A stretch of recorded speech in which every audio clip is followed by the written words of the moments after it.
जी नमस्कार, जय हिंद, जय भारत सभी साथियों को।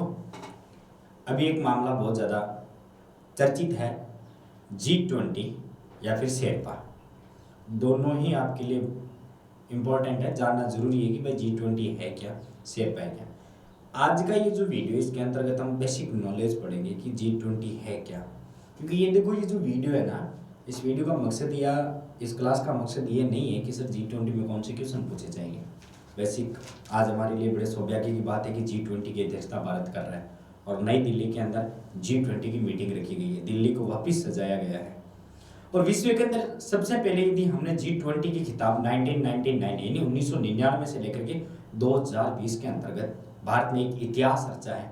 G20 की सबसे बड़ी मीटिंग यदि कहीं पर हुई है 1999 से लेकर के 2023 के बीच में, तो वो सबसे ज़्यादा बड़ी हुई है हमारे भारत के अंदर। जाने कि G20 है क्या? कोई इतना बड़ा है नहीं कि जितनी बड़ी मीटिंग हो रखी है, जितनी इनकी इसके बारे में चर्चा है, उतना बड़ा कोई मुद्दा नहीं है। वैसे देखा जाए तो बहुत बड़ा मुद्दा है, बहुत बड़ा मुद्दा है। आखिर है क्या सर G20? आखिर क्या है शेरपा? इसके संदर्भ में चर्चा करेंगे। देखो, G20 के संदर्भ में हम चर्चा करेंगे, लेकिन उससे पहले हम जानेंगे शेरपा क्या है। शेरपा, वैसे शेरपा है एक विशेष जाति का नाम। नेपाल का जो हिमालय है, नेपाल के हिमालय के अंदर एक रहने वाली जाति है जिसका नाम आता है शेरपा। सर, हिमालय के अंदर एक व्यक्ति को बेसिक रूप से ऊंची चढ़ानों पर चढ़ने के लिए विशेष काम आती है। जी बिल्कुल, आपने कभी सुना होगा कि माउंट एवरेस्ट की चोटी पर चढ़ने वाले जितने भी व्यक्ति थे, उन व्यक्तियों के संदर्भ में जो गाइडर जाता था, उस गाइडर को कहा जाता था शेरपा। यानी शेरपा जनजाति का एक व्यक्ति था जिसको हम कहते हैं गाइडर। उसी प्रकार से G20 का जो भी शिखर सम्मेलन होता है, जो मीटिंग्स होती है, उनके संदर्भ में प्रत्येक देश की तरफ से जो बात रखने वाला व्यक्ति है वो कहलाता है शेरपा। अक्सर आपने देखा होगा कि G20 2023 के अंदर भारत के शेरपा थे अमिताभ कांत। शेरपा मतलब नेपाल से लिया गया शब्द है। बेसिक नॉलेज के लिए आपसे कंपटीशन में पूछा जा सकता है कि शेरपा क्या है, तो शेरपा एक नेपाल का शब्द है। नेपाल के अंदर हिमालय के अंदर रहने वाली जो एक जाति है, उस जाति को शेरपा कहा जाता है। अक्सर माउंट एवरेस्ट की चोटियों पर जितने भी व्यक्ति चढ़े थे, उनके समक्ष उनके जो गाइडर है वो थे शेरपा। तो शेरपा शब्द यहाँ G20 से यदि देखा जाए तो शेरपा शब्द का अर्थ हो जाएगा कि भाई जितने भी देश की तरफ से वो व्यक्ति जो G20 के अंदर अपने देश की बात रखेगा, उसको हम क्या कहेंगे? शेरपा कहेंगे। आशा करता हूं कि शेरपा शब्द आपको समझ में आया। अब हम चर्चा करते हैं G20 की। G20 है क्या, किन मुद्दों पर G20 के अंदर काम किया जाता है, आखिर 2023 की मीटिंग के अंदर, 2023 के इस शिखर सम्मेलन के अंदर कौन सी बात रखी गई थी। वैसे मैं एक वीडियो बना करके दे दूंगा, बहुत जल्द अपलोड कर दूंगा, जिसके अंदर विधित रूप से हम चर्चा करेंगे G20 की ऐतिहासिक बातों पर और 2023 की मीटिंग के संदर्भ में कहां मीटिंग हुई आज तक, उन सब पर चर्चा करेंगे। लेकिन आज का ये जो वीडियो है वो आपके बेसिक नॉलेज के लिए, आप एक बार समझिए कि G20 क्या है। उसके बाद आपके कमेंट के माध्यम से, यदि मेरे पास कमेंट आएगी नहीं सर आप पूरा पढ़ो, तो मैं G20 का एक 2-2.5 घंटों का जो सेशन रहेगा वो बहुत जल्द आपके सामने लेकर के आ रहा हूं। जय हिंद, मैं संदीप पारिक आप सभी का हार्दिक स्वागत और अभिनंदन करता हूं। देखो, G20 है क्या मैं बताता हूं। G20 है क्या? G20 की स्थापना 1999 में की गई थी। उससे पहले G7 था। 1999 से पहले G7 था। आखिर सर G7 से हमें G20 क्या आवश्यकता क्यों पड़ी थी? वो भी तो चल रहा था। देखो क्या है मुद्दा, मैं बताऊं। अब इसमें होता क्या है, नॉर्मली मैं बता देता हूं। जो व्यक्ति पढ़ने के संदर्भ में, स्टडी के संदर्भ में जानना चाहते हैं वो भी जान सकते हैं, और जिनका कोई लेना देना नहीं है स्टडी से, जो केवल अपने बेसिक नॉलेज के लिए जानना चाहते हैं, उनके लिए भी आज का ये वीडियो परफेक्ट रूप से सिद्ध होगा। 99 के अंदर G20 की स्थापना हुई थी।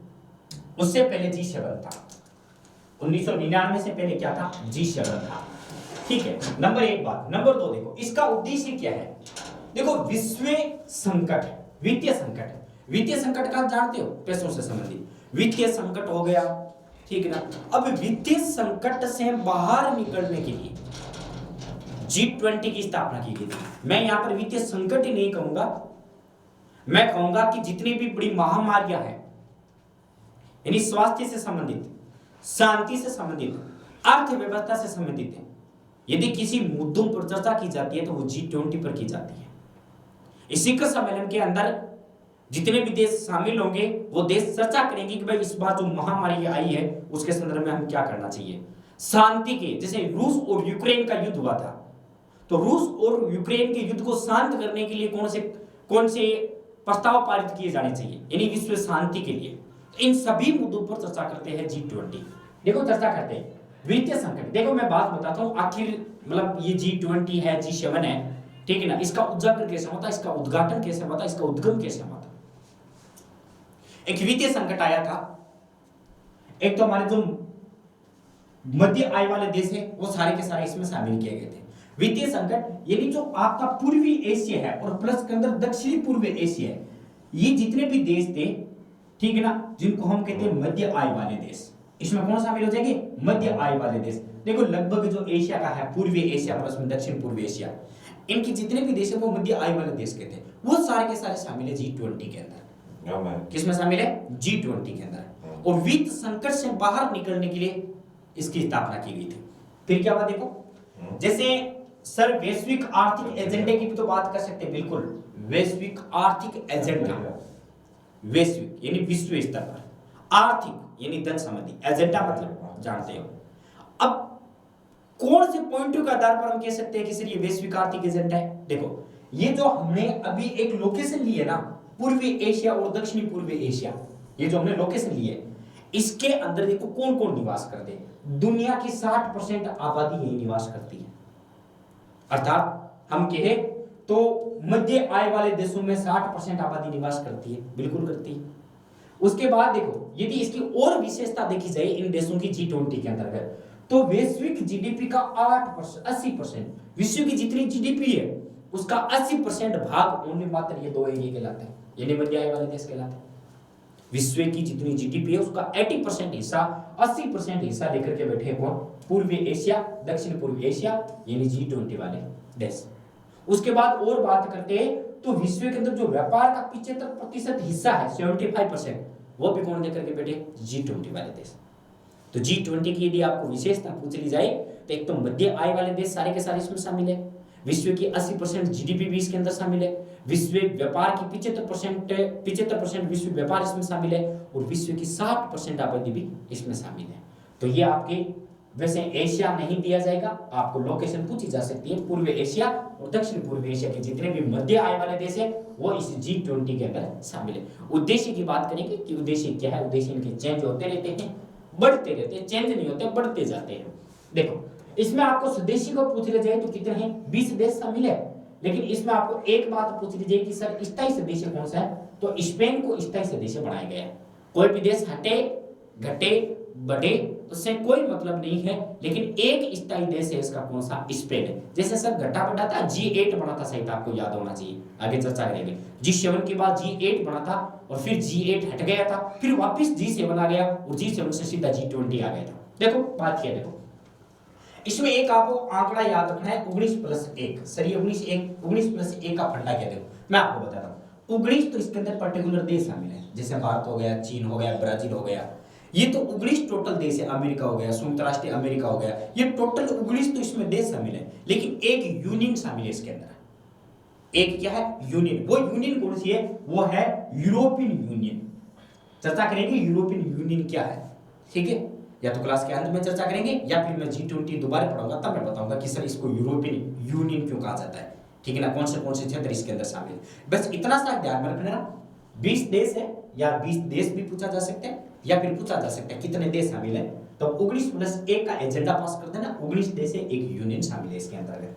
और यदि G20 के संदर्भ में बातें करें तो देखो G7 क्या है। इससे पहले मैंने अभी चर्चा की थी, 1999 से पहले क्या था, 1999 से पहले G20 इज G7। G20 क्या है, G7 था। देखो एक्चुअली में हुआ क्या था, दुनिया की जो सबसे बड़े जीडीपी वाले देश थे वो टॉप 7 देश इसमें शामिल थे। फिर उन्होंने एक एजेंडा पास किया जिसके अंदर चीन भी आया था, जिसके अंदर भारत भी आया था। उन्होंने कहा भाई यदि इन देशों को शामिल करें ना, विश्व की टॉप 10 नहीं, टॉप 7 कैटेगरी के जो देश थे, जीडीपी जिनकी सबसे ज्यादा थी, वो देश G7 के अंदर शामिल थे।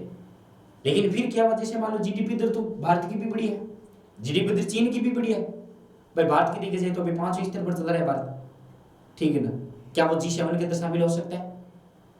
फिर जो विकसित देश है उन्होंने कहा भाई हम बात करते हैं, भारत एक विकासशील देश है, भारत का विकास हो रहा है, विकसित देश नहीं है, ठीक है ना। लेकिन फिर G7 से G20 क्यों बढ़ाया गया था, मुद्दा ये है, G7 के अंदर भारत विश्व के विकसित 7 देश थे जिनकी जीडीपी बहुत शानदार थी। अब पहले फंडा यही था कि G7, G8, G20 के अंदर वही देश हैं जिनकी जीडीपी उच्च दर पर है। तो हमने भी हाथ खड़ा कर दिया था, हमारे दोस्त चीन ने भी हाथ खड़ा कर दिया था, भाई हमारी भी तो ज्यादा है। लेकिन फिर इन्होंने समझाया, G7 के अंदर जितने भी देश थे उन्होंने समझाया, नहीं आपकी जीडीपी बहुत ज्यादा है लेकिन आपका जो प्रति व्यक्ति इनकम है, आय है, वो कम है, सोर्स कम है आपकी। और इसी अब इनकी हमारी आय कम है, हमारी इनकम कम है, लेकिन फिर भी हमारी जीडीपी ज्यादा है। हमें रखना था भाई जीडीपी कम है, सही बात है, लेकिन फिर भी हमें इस G7 के अंदर, G8 के अंदर, G10 के अंदर आना था। तब इन्होंने वापिस एक नया फंडा अपनाया 1999 के अंदर, और फिर विश्व के उन सभी 20 देशों को शामिल कर लिया गया था जिनकी जीडीपी बेटर है, जिनकी जीडीपी क्या सबसे ज्यादा है। तो उसी प्रकार से 1999 के अंदर G7 की जगह बढ़ाकर के G20 कर दिया गया था। यानी अब केवल इस शिखर सम्मेलन में 7 नहीं, 7 की जगह 20 देश भाग लेंगे, जिसमें उदाहरण के तौर पर जिनकी इनकम कम है वो भी आ सकते हैं, लेकिन कंडीशन ये कि उनकी जीडीपी ज्यादा होनी चाहिए। जैसे भारत की, चीन की जीडीपी ज्यादा है, इनकम सोर्स कम है, ठीक ना। तो ऐसे मिलाकर के G7 की जगह G20 बढ़ गया था। 7 का मतलब 7 देश, 20 का मतलब 20 देश।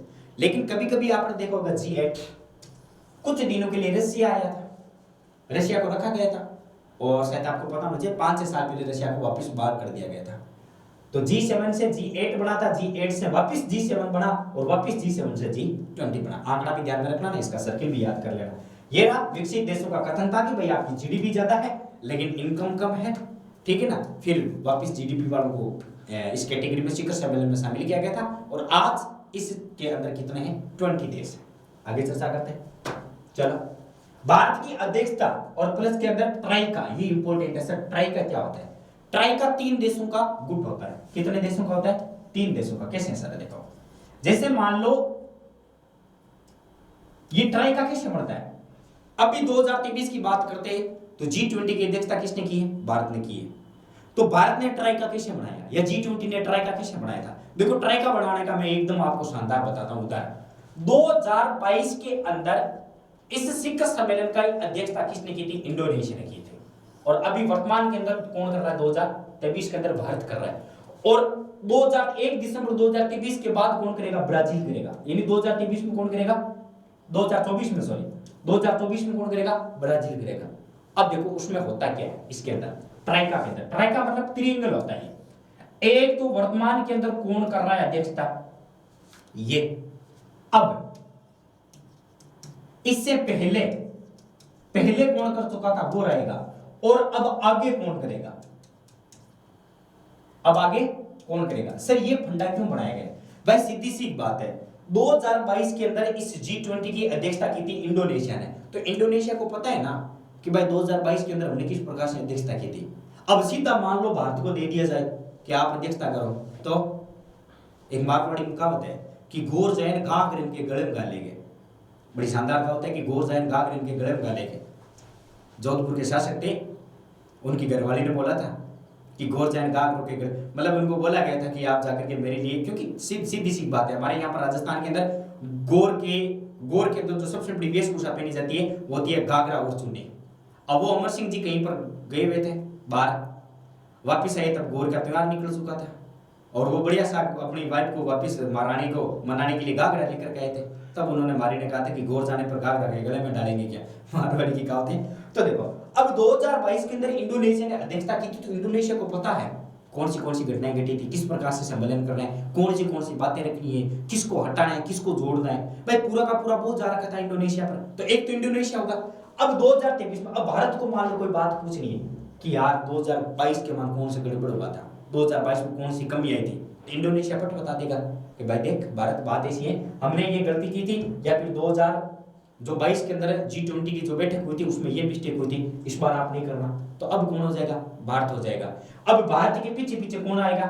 चिपका हुआ कौन रहेगा? जैसे दुल्हे के दोस्त रहते हैं ना शादियों के अंदर, कौन आएगा? ब्राजील रहेगा। ब्राजील सबको देखेगा कि भाई इंडोनेशिया क्या बोल रहा है और भारत कैसे कर रहा है, और उसी प्रकार से वो वापस 2023 में अपना क्या करेगा? सम्मेलन करवाएगा। तो इसको कहा जाता है ट्रायंगल, और इसी को G20 की भाषा में कहा जाए तो कहा जाएगा ट्राइका कहा जाएगा।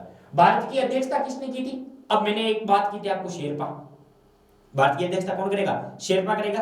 अब चर्चा करते हैं, देखो शेरपा क्या है। देखो शेरपा की बात करते हैं तो मैंने बताया था नेपाल, नेपाल की एक जो हिमालय के अंदर है हमारी जाति है, उसको कहा जाता है शेरपा।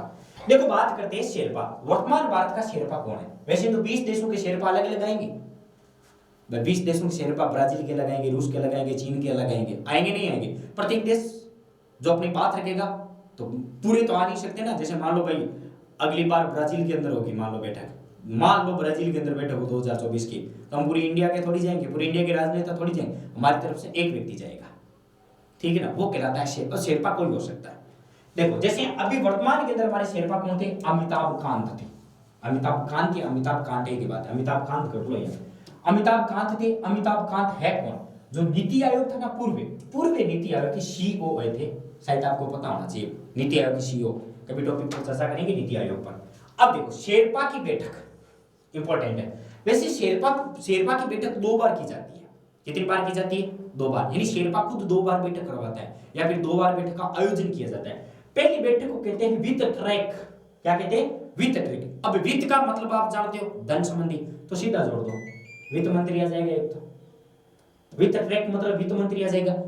अब वित्त मंत्री क्या काम करता है? बजट वगैरह पास करना, बजट क्या है क्या नहीं पूरी कैलकुलेशन करनी। अब बजट देने के लिए पैसा होता है, और पैसा कौन देती है? सेंट्रल बैंक देती है। तो एक कौन सा हो जाएगा? सेंट्रल बैंक का गवर्नर हो जाएगा। तो वित्त मंत्री प्लस में ये सेंट्रल बैंक का गवर्नर, जितने भी इस मीटिंग में भाग लेंगे सारे के सारे देश के, उसके एक तो वित्त मंत्री कहले और एक प्लस में बैंक के गवर्नर, ठीक है ना। और इस बैठक के अंदर क्या हो जाएगा? एक तो इस वित्त ट्रैक की बातें की जाएगी, प्लस के अंदर शेरपा ट्रैक की भी बातें होगी। बस शेरपा ट्रैक के अंदर शेरपा मीटिंग में क्या क्या करना है, ठीक है ना, किस प्रकार से अध्यक्ष चुनना वगैरह सारे के सारे। अब आ जाओ, अब इसके अंदर सर शेरपा ट्रैक की जो बैठक होगी उसमें क्या होगा? उसमें कौन भाग लेगा? उसमें कोई भी अधिकारी भाग ले सकता है, ठीक है ना। कोई भी सिविल सर्वेंट हो वो भी भाग ले सकता है, कोई भी जैसे मान लो बढ़िया कोई पढ़ा लिखा हमारे पास कोई राजनेता हो, हालांकि नहीं है भारत में तो, लेकिन वो भी ले सकता है, ठीक है ना। कोई भी जैसे मान लो ये जरूरी नहीं है कि उसका अधिकार होना चाहिए, उसका पद हो कोई बड़ा हो, बड़े पद की कोई जरूरत नहीं है। उच्च अधिकारी भी ले सकते हैं, निम्न अधिकारी भी ले सकते हैं। जैसे मान लो आपने देखा होगा बहुत सारे ऐसे बीटेक की वो राजस्थान पुलिस के अंदर डंडा घुमा रहे, इन रेलवे पुलिस के अंदर डंडा घुमा रहे, उनके अंदर नॉलेज है लेकिन वो पद नहीं है, तो वो भी इसके अंदर भाग ले सकते हैं यदि उनके अंदर योग्यता हो तो। ये कहलाते हैं आपके शेरपा। उसके बाद बात करते हैं कि सर G20 दिल्ली के अंदर क्या क्या बातें हुई। वैसे देखो बहुत सारी बातें हुई थी और हमारे पास इतना टाइम नहीं है कि हम लोग इस पर 2-3 घंटों का वीडियो बनाएं, लेकिन मैं G20 पर पूरा का पूरा आपको वीडियो बना करके डालने की कोशिश करूंगा। पूरा इतिहास, G7 वगैरह, बैठकें वगैरह सारी की सारी। इसकी थीम पूछ लीजिए तो वसुधैव कुटुंबकम, वसुधैव कुटुंबकम, यानी हमारा परिवार है, एक ही परिवार, एक ही पृथ्वी, ठीक है ना।